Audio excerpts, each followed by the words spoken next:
Olá, está começando mais um Trajetória e hoje eu recebo aqui um executivo paranaense que é presidente de empresa há mais de 30 anos. Foi presidente do Multiplique, foi presidente da Petropar, foi presidente da Aracruz e acaba de deixar a presidência da Medial Saúde. Na verdade, gente, hoje é o último dia de trabalho dele na Medial. Ele tem 62 anos e está se preparando para um novo momento da sua carreira.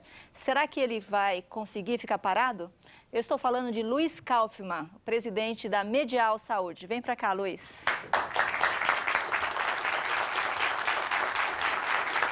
Obrigada pela presença.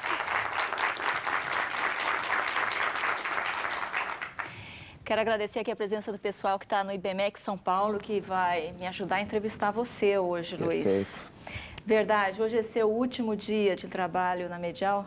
Verdade, é o último dia. E você vai se aposentar? De jeito nenhum. De jeito nenhum. De jeito nenhum. A gente tem vários planos, ainda estamos cozinhando as novas ideias, mas além disso eu tenho 4 conselhos. Eu sou do conselho da Vivo, da Gol, da Providência e da Localweb. Só empresa pequena. Então tem muitas atividades.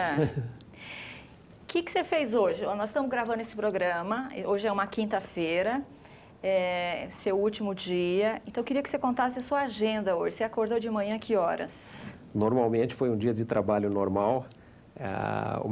Minha rotina é muito simples, eu acordo às 5, às 6 estou na esteira. 5 da manhã? 5 da manhã, faço meia hora de aeróbica, depois 1 hora de musculação com a minha personal trainer e alongamento, e depois vou trabalhar. Normalmente 8h30, 9 horas já estou no escritório. Foi um dia de trabalho absolutamente normal.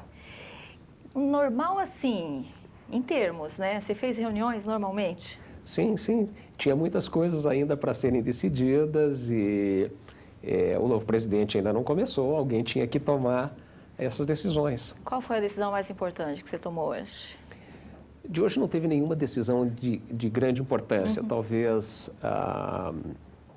o evento mais relevante foi uma reunião que a gente teve com o pessoal da Johns Hopkins, e justamente amanhã a gente está inaugurando uma nova unidade diagnóstica, uma nova empresa diagnóstica com a marca Viva, e o nosso primeiro centro diagnóstico está sendo inaugurado amanhã na Avenida Brasil, e eles estão vindo para essa inauguração. E você participa?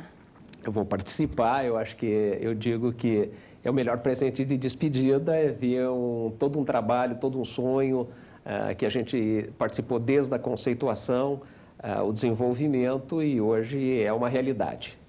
Agora, Luiz, você não vai parar de trabalhar, que você falou, você está em conselhos de empresa, tudo, mas você entra numa nova etapa de vida. Você vai arrumar um emprego fixo ainda, não? Olha, a Medial foi uma circunstância. Eu já tinha parado de pensar em empregos fixos, eu tinha a minha própria empresa, que era uma espécie de boutique de banco de investimentos, onde nós fazíamos fusões e aquisições. Fazíamos vários projetos de turnaround, assumindo como interim management, né, e a empresa ainda existe, ela está adormecida, mas ainda tem alguns pequenos projetos em andamento. Então, no mínimo, eu vou retomar a minha empresa e voltar a fazer projetos de fusão e aquisição e de turnaround. Agora, Luiz, a gente soube que você, nessa fase aí de meio parar de trabalhar, vou falar de trabalho fixo, tá? Essa fase do emprego. Você assistiu um filme que te marcou muito, né? E a gente queria mostrar um trechinho aqui para o pessoal. Vamos ver? Vamos. Nicholson, são vários aspectos. Primeiro, pelo seu humor irônico, inteligente, pela sua maneira de viver intensamente os bons momentos, e até filosoficamente do ponto de vista de religião. Eu sou ateu e agnóstico, e eu tenho exatamente a mesma visão do personagem do Jack Nicholson, que é absolutamente irrelevante discutir essa questão, que nós nunca vamos saber, e se eu tiver errado eu ganho. É o que ele fala aqui exatamente. No filme. Então, e eu me identifiquei com a personagem em muitos momentos do filme. Adicionalmente, né, eu Quando eu tinha 44 anos, eu tive que fazer um check-up regular, fazia o check-up regular e tive que fazer 3 pontes. Eu fiz 2 mamárias e uma safena. E nessa ocasião, um amigo meu me deu de presente aquela poesia do Borges, o Instantes, né? Que ele começa dizendo, se eu pudesse viver novamente a minha vida, e aí ele descreve o que faria e diz, mas eu tenho 84 anos e estou morrendo, ou pelo menos é atribuído ao Borges, tem discussões sobre isso. É atribuído ao Borges, né? É uma discussão sobre isso. Mas onde a essência, ele diz que a vida é feita só de bons instantes.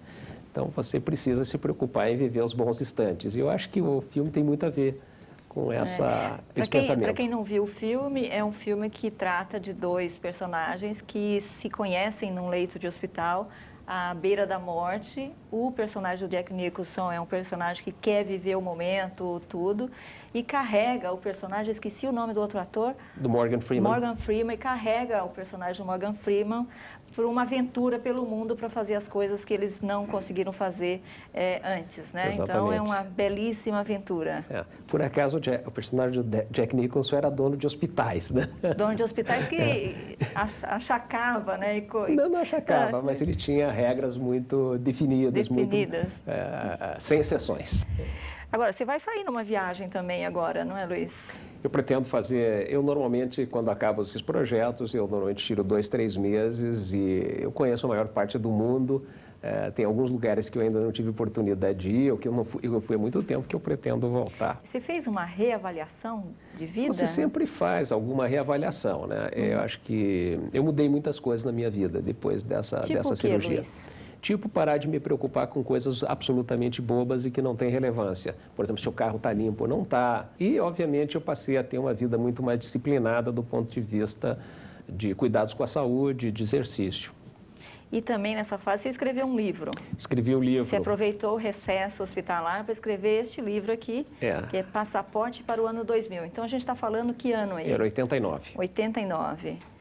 Por que você decidiu escrever um livro? Bom, eu já tinha vivido muitos cases, né?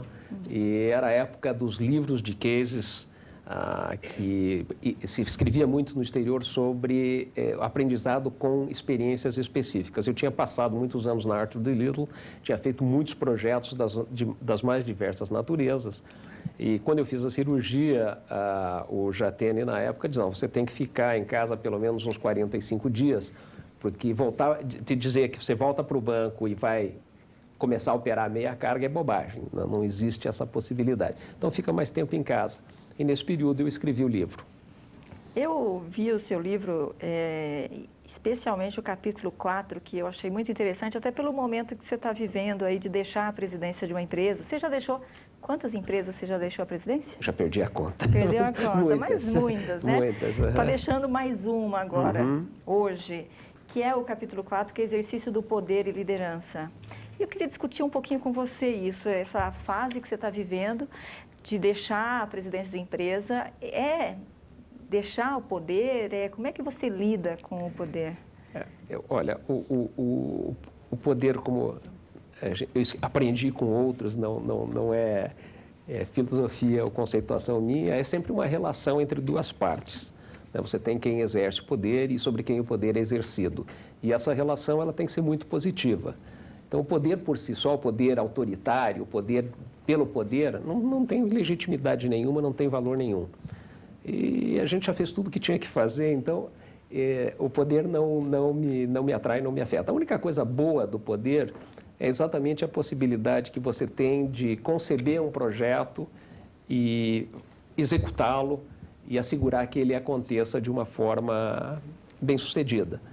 E você só faz isso através de outras pessoas. Você sozinho não é absolutamente ninguém e no mundo de hoje, muito menos. Você não tem a menor condição de fazer um grande projeto sozinho. Nós falamos com um amigo seu advogado particular, que acompanha grande parte da sua vida, e ele deu um depoimento sobre você. Vamos ver? Me lembro de uma situação em que nós estávamos em Nova York, numa mesa fazendo uma apresentação para mais ou menos 40 banqueiros, ou 40 e tantos, entre eles, todos credores da empresa, ou seja, nós éramos os devedores. e tínhamos que convencê-los de que o plano de reestruturação era viável e valeria a pena eles apoiarem esse plano. A hora que eu fui começar essa apresentação, ele olhou para mim e acho que a gente tinha a maneira como ele olhou para mim, a gente, pela sintonia que nós tínhamos, minha sala era do lado da dele, no escritório, então nós fomos criando. E essa sintonia, a hora que ele me olhou para mim, isso eu me lembro como se fosse hoje, me deu a força ali que eu precisava para falar o que eu precisava falar e fazer o trabalho que eu tinha que fazer. E que ele volte logo para a gente enfrentar novos desafios. Porque se eu conheço bem, o sabático vai lhe fazer bem, mas vai chegar lá pelo 30º dia, ele já vai estar pensando o que eu vou fazer, qual que é o meu próximo desafio. E ele pode ter certeza que o próximo desafio a gente vai estar aqui do lado dele para apoiá-lo no que for necessário. Esse, de fato, foi um dos momentos mais tensos da carreira. Nos projetos de turnaround, a gente assumiu o turnaround da Vesper. A Vesper, ela estava completamente falida naquele momento. Que é uma empresa de telefonia. É uma empresa de telefonia que tinha uma licença de telefonia fixa e usou todo um sistema de telefonia celular, similar ao da Vivo, que era economicamente inviável na expectativa de que um dia conseguisse uma licença de mobilidade. E a empresa quebrou. Ela tinha uma dívida de 1 bilhão e 300 milhões de dólares e faturava 100 milhões de reais por ano. Nossa. E a primeira coisa que a gente teve que fazer foi a renegociação dessa dívida. Então, nós, como o Zé Luiz falou, nós fomos a Nova York, essa foi a primeira reunião, nos reunimos com em torno de 40, 50 credores, bancos e fornecedores, para a gente dizer, olha, não tem como pagar a dívida, nós temos aqui uma proposta de renegociação. É assim, devo, não nego, pago quando puder, é isso? Não, pago o que puder. O que puder. O que puder. E nós conseguimos renegociar essa dívida com 90% de desconto. Nossa. Nós, com 150 milhões de dólares, recompramos uma dívida de 1 bilhão e 200 milhões de dólares. Você tem um poder de convencimento aí poderoso, hein? As circunstâncias permitiam, né? É que a empresa realmente tinha uma condição difícil que precisava era mostrar para os credores que não tinha alternativa, né? E, paralelamente, foi um momento de reestruturação muito pesado também. Em 6 meses, nós reduzimos o quadro de pessoal de 4.000 para 1.000 pessoas. Compramos uma briga com a Anatel, enfim, foi... Foi divertido. Quanto tempo durou essa diversão? Esse foi 1 ano e meio, mais ou menos. Que foi o período e nós vendemos para a Embratel, a companhia, depois. A empresa deixou de existir hoje, né? Ela hoje, acho que chama-se... O produto existe dentro da Embratel, acho que chama-se Livre. Tá certo. Luiz, a gente tem uma pergunta da plateia para você. Meu nome é Camila Pestana. Eu gostaria de saber o que tem de melhor e o que tem de pior no cargo de presidente.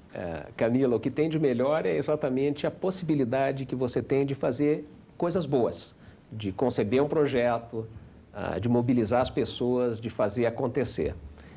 E o que tem de pior, acho que é o fato de a gente praticamente perder o controle da nossa própria agenda, né? A demanda sempre é muito intensa, cada vez mais intensa, e você tem certos compromissos que você não gostaria de fazer, mas você tem que assistir. Então, perder a sua própria agenda, eu acho que é o que tem de pior. Luiz, no próximo bloco a gente continua falando sobre a sua carreira, e eu quero que você conte para a gente o episódio no qual a Exame escreveu que você era o executivo mais bem pago do Brasil. Quero saber se é verdade isso. Não sai daí que a gente volta já já com Luiz Kaufmann.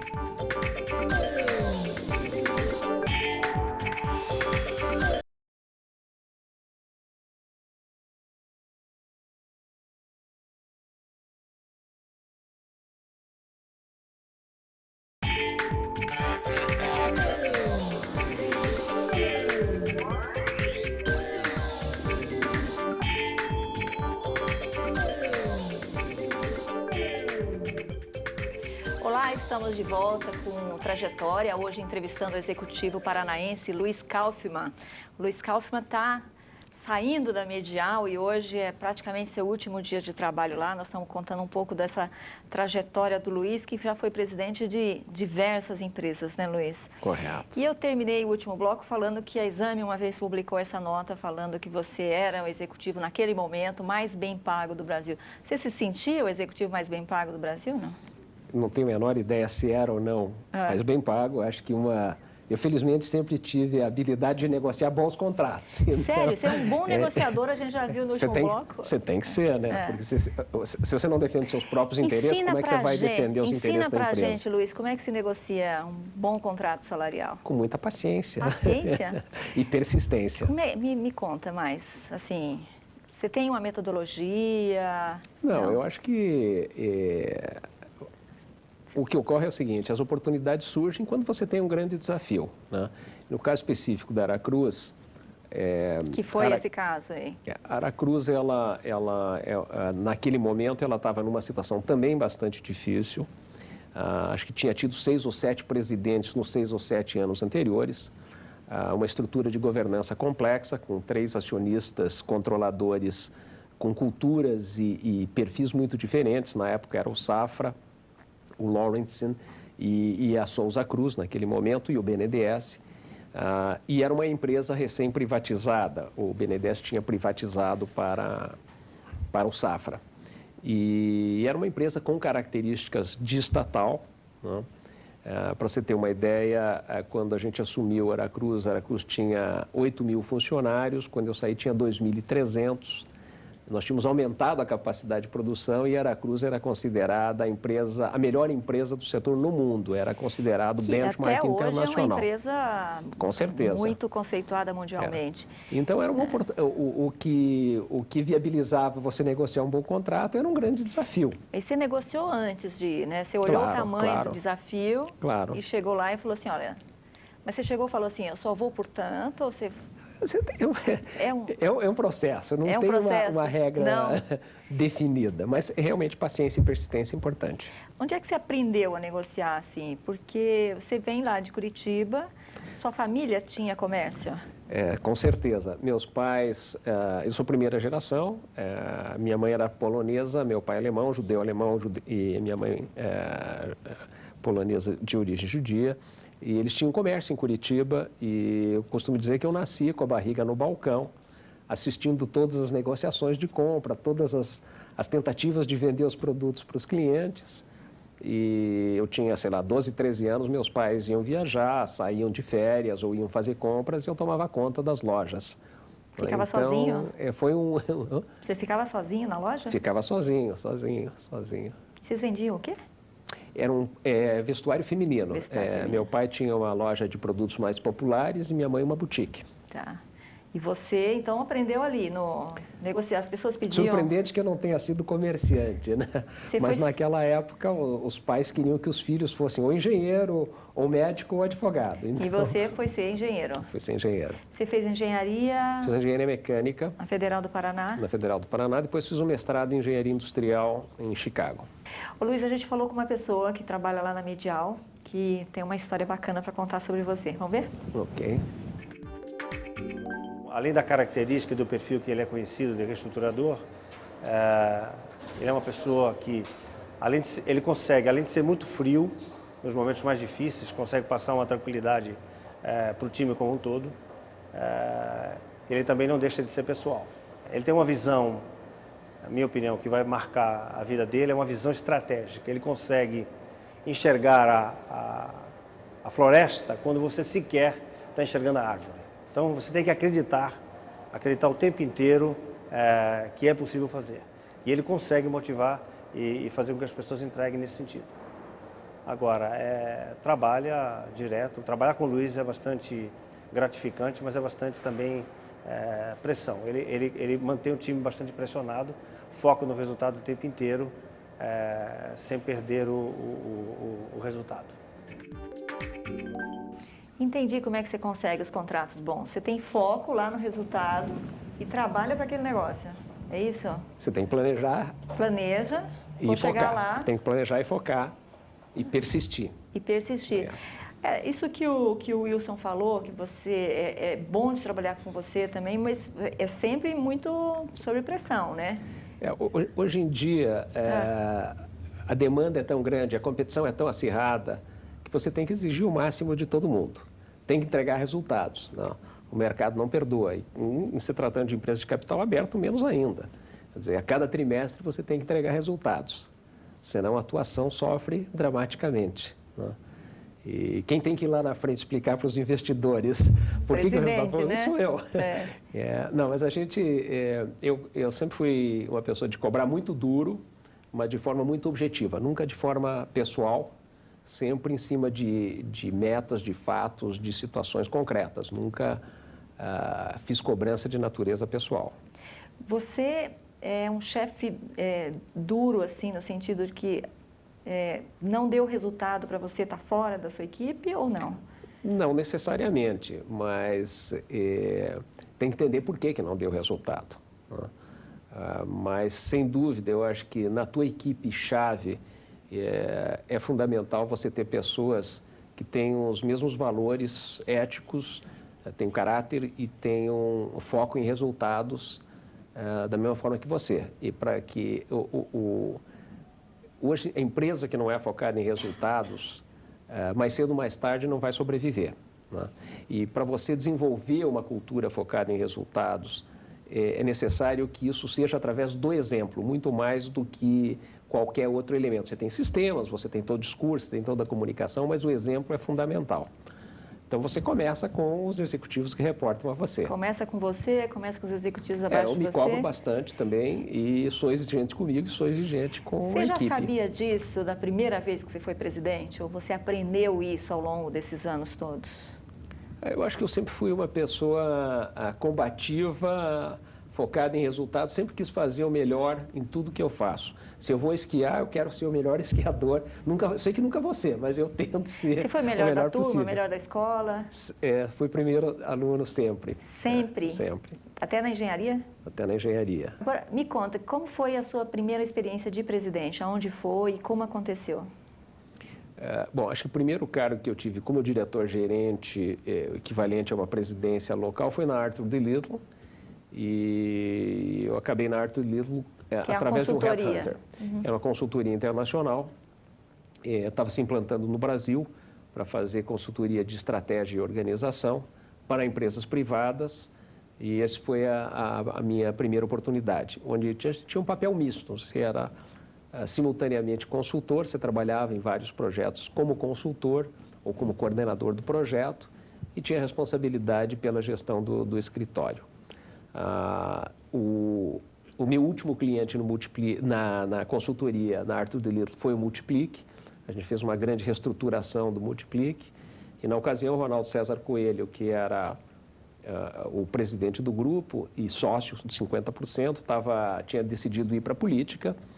E um dia ele me ligou e disse, olha, você é o pai da criança, agora vem aqui cuidar dela. Então, o Multiplique foi, digamos, de fato, o primeiro cargo mais executivo, porque a Arthur D. Little tinha uma responsabilidade pelo resultado local, mas você era mais consultor do que gestor. E o Multiplique já era um grupo grande? O Multiplique já era um grupo financeiro diversificado, grande, em crescimento. Luiz, onde que você estabeleceu que você ia ser um especialista em reestruturação de empresas? Em que momento isso...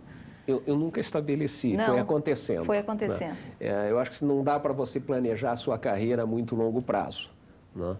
Porque as oportunidades surgem sempre de forma distinta do que você imagina. Então, eu nunca pensei muito em longo prazo, sempre pensei no meu próximo objetivo e nunca pensei muito em longo prazo. Então, o turnaround manager aconteceu por circunstâncias. Você gosta disso? Eu acho que é bastante desafiante e te dá muita satisfação, porque você normalmente pega uma empresa em grandes dificuldades, que está em vias de quebrar ou desaparecer, e você vê o resultado de uma reestruturação, recuperar a empresa, é sempre algo bastante gratificante. Luiz, a gente tem uma pergunta da plateia para você. Luiz, qual a importância do que aprendeu na faculdade de engenharia para a sua carreira? E, se fosse hoje, teria feito outro curso? Eu acho que o que eu aprendi na engenharia foi raciocínio lógico, né? A pensar de uma forma objetiva, de analisar as situações e procurar soluções lógicas e racionais para todos os problemas e todos os desafios. Eu acho que é indiferente realmente qual é o curso que você faz. Acho que a minha grande escola de administração foi a Arthur D. Little, né? Porque a gente teve a oportunidade de conviver com muitos consultores de diversos setores e de diversas especialidades, muito qualificados e para mim, a Arthur DeLillo foi realmente a minha escola de gestão. Ô, Luiz, a gente estava falando agora há pouco sobre essa sua fama de reestruturador. O que é necessário para um executivo ser um reestruturador de empresa? Quais são as competências que você acha fundamentais?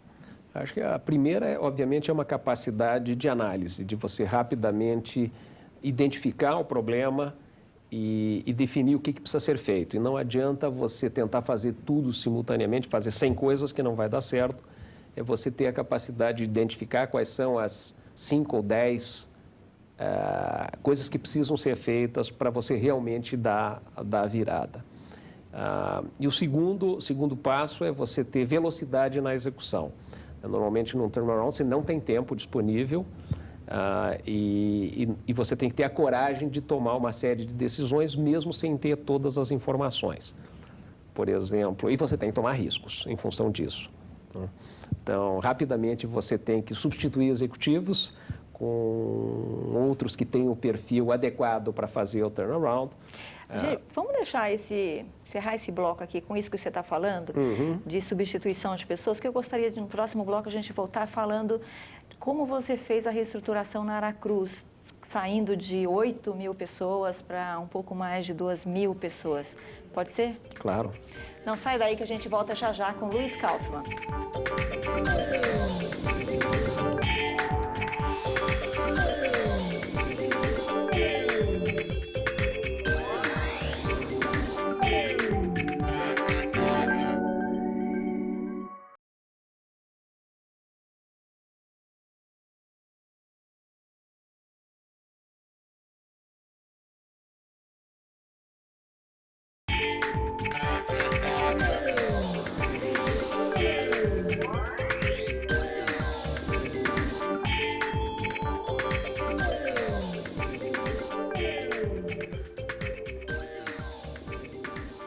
Olá, estamos de volta com Trajetória, que hoje está contando a história do Luiz Kaufmann, que já foi presidente de várias empresas. A gente citou aqui Arthur DeLillo, Multiplique, Aracruz, Petropar, que é lá do Sul, né? Vesper, Medial. Vesper e Medial. E está saindo da Medial hoje. Mas eu queria voltar um pouquinho na história da sua vida, Luiz, e a gente falou um pouquinho disso no último bloco, que foi essa sua fama de reestruturador, e a minha sensação é que a Aracruz foi o grande marco nesse seu momento como um executivo que assume negócios complicados e é capaz de transformá-los num negócio de sucesso, né? Já falamos aqui que a Aracruz hoje é a melhor empresa de celulose do mundo, tem ações no Brasil, em Nova York, não sei mais onde, é invejada, copiada e tudo mais. Certo. Tudo isso começou quando? Em 92? 93. 93, quando você foi para lá, a empresa estava numa situação complicada. Ela tinha acabado de construir a segunda planta. A Aracruz tinha algumas qualidades muito importantes, porque sem uma base sólida é difícil fazer uma reestruturação, você tem que alavancar em alguma coisa boa. Então, a Aracruz tinha fábricas modernas, muito boas, de ótima qualidade, e florestas também de muito boa qualidade. O problema da Aracruz era um problema de gestão, principalmente em função de que ela tinha uma origem estatal. Então, todas as suas práticas de gestão ainda eram práticas de uma empresa estatal, e eu dizia que ela era muito focada em excelência de projetos, não em excelência de resultados.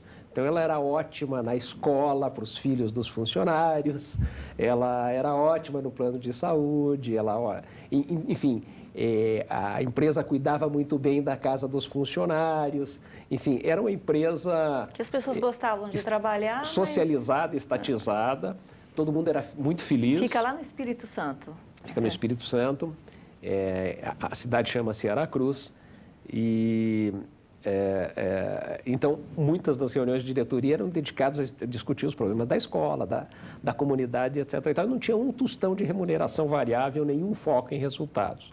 Então, foi necessário fazer uma mudança cultural muito grande e a gente teve que tomar uma série de ações bastante drásticas no sentido de reverter o resultado rapidamente.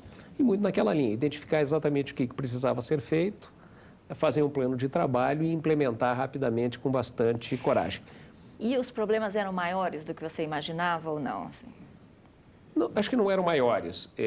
Um ponto muito importante nesses momentos é você ter a confiança do conselho, tá? Então, a primeira coisa que eu fiz, na verdade, na Aracruz foi discutir com o conselho a governança da companhia.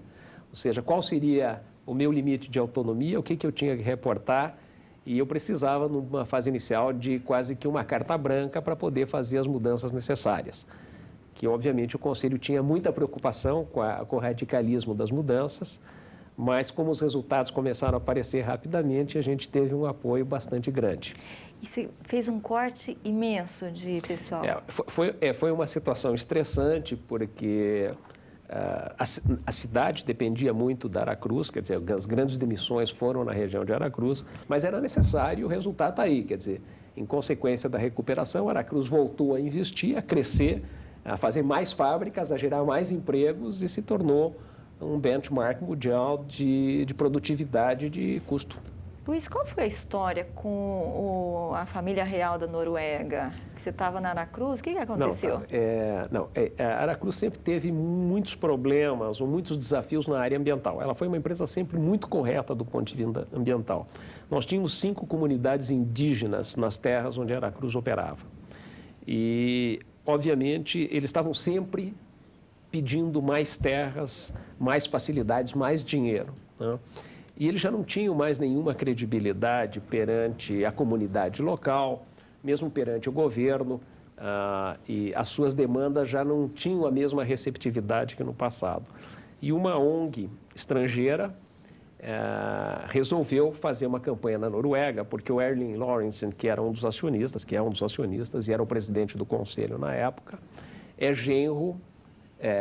o atual cunhado, foi genro, cunhado do rei da Noruega. Então, eles foram fazer uma campanha na Noruega, inclusive em jornal e TV, dizendo a família real está matando o índio no Brasil. Nossa! Né? Então, você pode imaginar a pressão que isso ocasionou na pessoa do Lorentzen, que queria resolver o problema de qualquer maneira. Alguém da família real te ligou, não? Não, o próprio Lorentzen, não. Ele estava extremamente angustiado com essa situação, o que era absolutamente legítimo.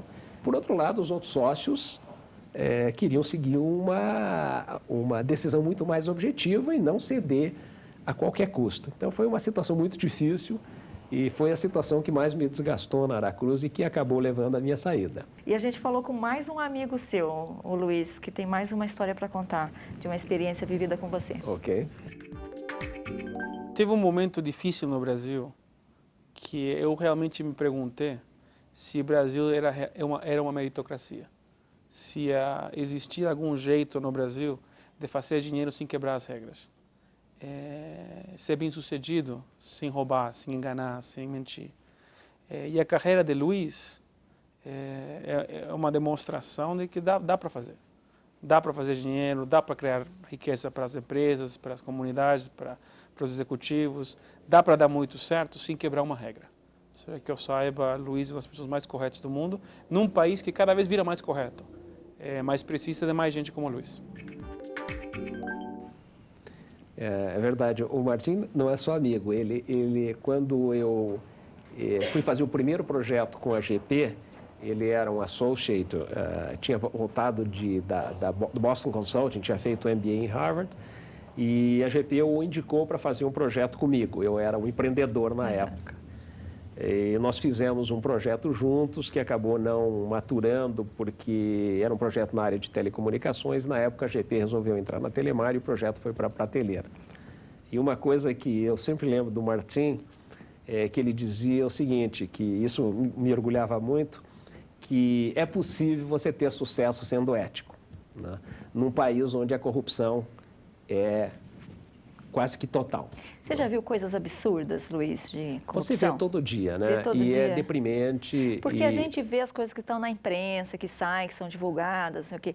Mas eu imagino você na posição que você sempre esteve, você viu coisas mais absurdas ainda. Felizmente, eu acho que nesse aspecto eu sou um privilegiado na medida em que todas as empresas que eu trabalhei, os controladores, sempre foram pessoas extremamente éticas. Você lembra de alguma história que te assustou muito, assim, falar assim, esse país não é sério? Acho que tem muitas. Tem muitas. Eu preferia não entrar em questões específicas. Nós vamos para mais uma pergunta da plateia, Luiz. Ok. Oi, Luiz. O meu nome é Ângela e eu gostaria de saber se é possível contrariar a própria ideologia e os próprios valores em nome da carreira. E o que fazer em situações quando o posicionamento da carreira não está de acordo com o posicionamento que a empresa te pede? Essa é uma questão muito frequente hoje, né? Como é que você lida com valores pessoais e valores da empresa e como é que o que você faz quando esses seus valores não combinam com o lugar onde você está trabalhando? Na minha visão, eu acho que é melhor você mudar de atividade do que você sacrificar os seus valores, né? Eu acho que você trabalhar muito controvertido, de forma muito controvertida com seus próprios valores, ou infeliz, ou ansioso, ou preocupado, não vale a pena. Especialmente quando você trabalha em empresas onde você tem vários controladores, fatalmente você acaba se desgastando com um ou outro, porque é impossível satisfazer todo mundo o tempo todo, né? Então você tem que defender as suas ideias, os seus projetos, e você acaba fatalmente se desgastando com um ou outro, e com o tempo esse desgaste aumenta, e chega um ponto em que não vale mais a pena, né? O nível de estresse ou de insatisfação é grande, é melhor sair. Se você acredita no que você... Eu vou brigar até o limite Você vai por brigar, ele. mesmo que seja contra a opinião do seu chefe. Com certeza. Isso deu certo na sua carreira? A gente está... Sempre deu certo, dá e eu certo. aceito completamente isso nas pessoas que trabalham comigo. Eu digo o seguinte, que a gente deve ter um ambiente completamente democrático na discussão, e eu aprendi isso na Arthur D. Little, onde qualquer pessoa, por mais júnior que fosse, podia contestar o presidente. É um ambiente típico de uma empresa americana da Nova Inglaterra. É totalmente legítimo, você independe da sua posição na organização, da posição hierárquica. Então, eu acho que as discussões têm que ser amplamente democráticas, mas uma vez tomada uma decisão, e tem um certo momento que alguém tem que tomar uma decisão, e quem toma é o chefe, a partir daquele momento você tem que ter uma disciplina militar na implementação, né? Ô Luiz, tem uma história com um chefe chinês que você teve. Qual foi? Eu trabalhei com a família Ling, Que lá, Petropar... que também foi meu... A família Ling tinha sido minha cliente também na consultoria, e quando eles se separaram da família Tse, criaram a Petropar, que atuava na área petroquímica e transformação de plásticos, eles me convidaram para participar da companhia e fazer a transição de gerações. Ou seja, lá foi uma situação muito interessante, porque além de reestruturar completamente o portfólio de negócios, lá foi um trabalho muito de reestruturação de negócios. A gente tinha um gabinete da presidência onde eu sentava, eu e mais os 4 chineses. Chineses porque eram de origem chinesa, com exceção do seu Ling, que era o patriarca. Eles já eram todos treinados nos Estados Unidos e o meu trabalho foi fazer esse processo de sucessão. Agora, aprendi muito. Seu Ling era uma pessoa maravilhosa, um tremendo empreendedor, muito inteligente e com muita coragem de empreender. E com ele eu aprendi uma coisa, ele dizia sempre o seguinte: você tem que sonhar grande, e aí ir atrás do seu sonho. Porque muitas vezes quando ele trazia uma proposta que o pessoal achava completamente fora de propósito, e ele defendia a proposta, ele dizia, não, mas você tem que sonhar. Porque mesmo que você não consiga realizar o sonho, pelo menos você teve o benefício de ter sonhado. Se você conseguir realizar, você aproveita 2 vezes. Você aproveita no momento do sonho e aproveita no momento da realização. Eu não me lembro se eles têm ainda, mas eles tinham o Instituto Ling. Eles têm o Instituto Ling, que dá bolsas para brasileiros que queiram estudar fora do país. Exatamente. Né? Quem tiver interesse sobre o Instituto Ling, eu acho que consegue achar facilmente na internet. Com e certeza. Eles dão bolsas para instituições fora do país. É um trabalho maravilhoso. Correto. Luiz, mas a gente vai encerrar esse bloco e no próximo bloco a gente vai falar sobre a decisão que, na minha opinião, foi a sua mais importante na Medial. Pode ser? Pode, Não claro. sai daí.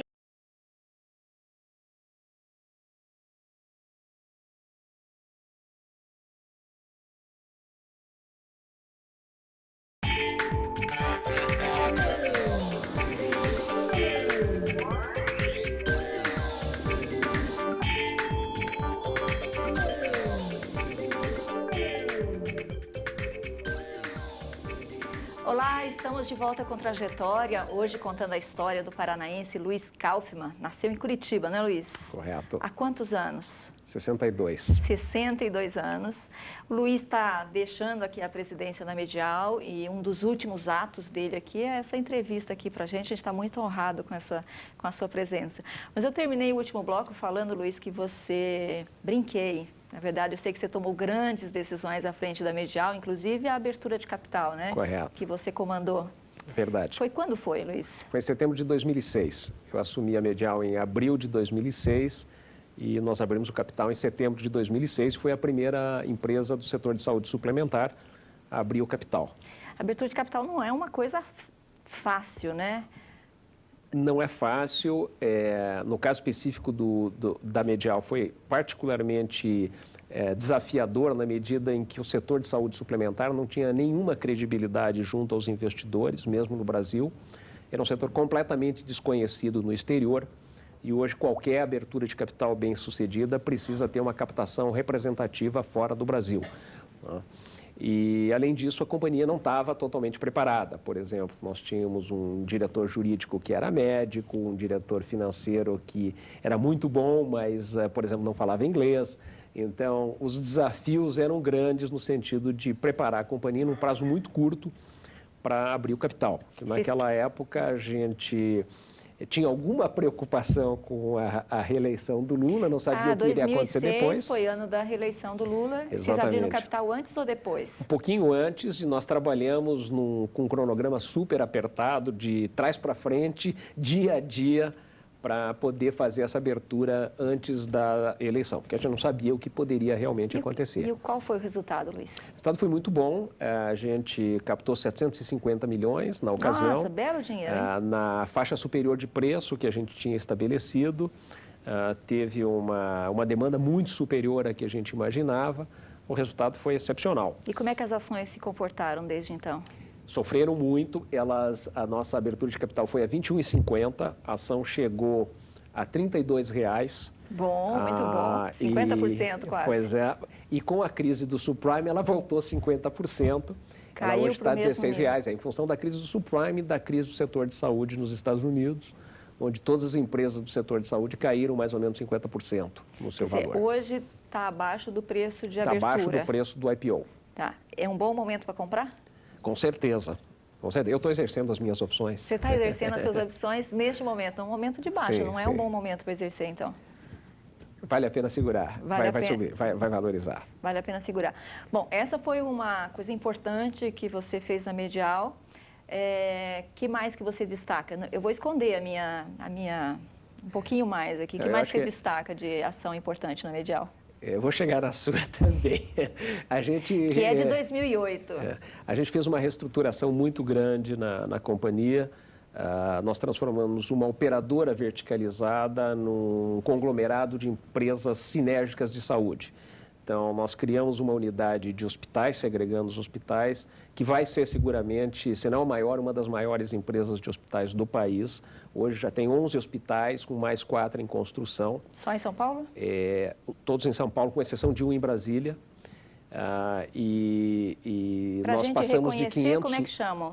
Chamam hospitais? Tem vários nomes. Tem Alvorada, Iguatemi, Itacolomi, né? Nós começamos com 500 leitos na abertura de capital, nós já estamos com 1.200 leitos e vamos chegar a 2.000 leitos em 3 anos, quer dizer, quadruplicar o tamanho. E criamos uma empresa de medicina diagnóstica praticamente do zero, que também vai ser uma empresa que vai revolucionar a medicina diagnóstica no Brasil, particularmente em função dessa parceria que a gente estabeleceu com a Amcare e Johns Hopkins, né? E, obviamente, o que você quer saber é o Corinthians.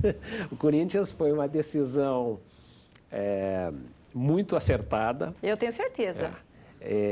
Em termos de branding, de reconhecimento da marca, é absolutamente incrível. Para você ter uma ideia, nós gastamos 16 milhões no patrocínio do Corinthians, dos 26 que a gente tinha de verba de marketing. E um jornalista da Folha fez um estudo calculando o valor da exposição em mídia e ele chegou a R$1 bilhão por ano. Você investiu 16 milhões? Se eu tivesse que comprar esse espaço, seria R$1 bilhão. Nós estamos falando agora, na verdade, né? Pois é, isso está todo dia na primeira página de jornal, em TV, etc. A gente pode ver a camisa? Pode. E essa foi uma decisão que a gente tomou em 2 horas. Você está brincando? Foi. Porque tinha outras empresas querendo. O Corinthians nos ligou e disseram, amanhã nós vamos anunciar o novo patrocinador do Corinthians. Vocês têm 2 horas para decidir se querem, porque aqui tem várias outras empresas já na lista. E nós fizemos uma série de telefonemas para o pessoal especializado em marketing esportivo. E em 2 horas, unanimemente, nós decidimos que íamos fazer. Sério? Foi a decisão mais rápida da sua vida, não? Com certeza. Nesse nível foi. E vocês tiveram que mudar até a cor da... Não tivemos que mudar, mas seguramente no Corinthians não dá para aparecer com aquela cor. Então vamos ver a camisa. Paulão, traz uma camisa pra gente, por favor. Ó, essa que tem que tomar cuidado com essa camisa mesmo, olha que bonita. E tá aqui, medial, aqui escrito aqui atrás, escrito aqui na frente. Então, aqui, normalmente vocês usam a marca medial em verde. Era em verde e, na maioria. obviamente, não poderia ser... Não pode nem mencionar o nome dessa outra cor, não pode. Não pode, não pode falar. Posso usar essa? Claro, essa é minha? Claro, deve. Mas uma coisa muito interessante... Eu sou corintiana, tá? Para quem não percebeu ainda. Eu fui ao jogo com o Sport e é absolutamente impressionante, porque você leva 2 horas para chegar no estádio e você só vê medial de cabo a rabo, né? Todo mundo com a camisa da medial. Qual era seu time? Eu era São Paulino. Mas você mudou. Sou corintiano desde que eu nasci, desde óbvio. que você nasceu lá em Claro. Curitiba, 62 anos, você é corintiano. Com eu certeza. sou corintiana desde que eu nasci, porque a minha mãe é corintiana. Então, eu nasci corintiana, embora meu pai seja santista, eu sou corintiana desde que eu nasci. Eu adoro essa camisa. Obrigada, viu? Adorei o que vocês fizeram pelo Corinthians. Amei. Você medial até a morte. Foi esse o espírito, quer dizer, nós somos uma empresa voltada para a saúde, esporte tem tudo a ver com saúde, futebol tem tudo a ver com esporte, e o nosso objetivo era justamente apoiar um time que estava passando por um momento de dificuldade, né? Um time de grande valor, então só tínhamos que ajudar. E eu tenho que dizer de novo que essa foi a melhor decisão que você tomou à frente da medial, mas eu tenho que mudar de assunto, não posso ficar falando do Corinthians aqui para sempre, senão... Okay. Vamos ver o VT da sua mulher? Vamos ver. Vamos ver? Patrícia, né? Patrícia. Vocês são casados há quanto tempo? 21 anos. Além dele ser uma pessoa muito carinhosa, ele é uma pessoa muito transparente, de excelente caráter, então isso me impressionou bastante nele. E muito generoso também. O Luiz não traz assim, problemas do escritório para casa, ele separa bem e aqui em casa ele é super tranquilo, super cool e é muito tranquila a convivência com ele, é uma pessoa de fácil convivência. Se ele fosse durão, como eu ouço dizer, não daria certo comigo, né? Então, em casa, você é relax total? A Patrícia diz que eu mudo de tom até na hora que eu falo no telefone. Então, você está na reunião, ela liga para você, oi, amor. Mais ou menos assim? Não.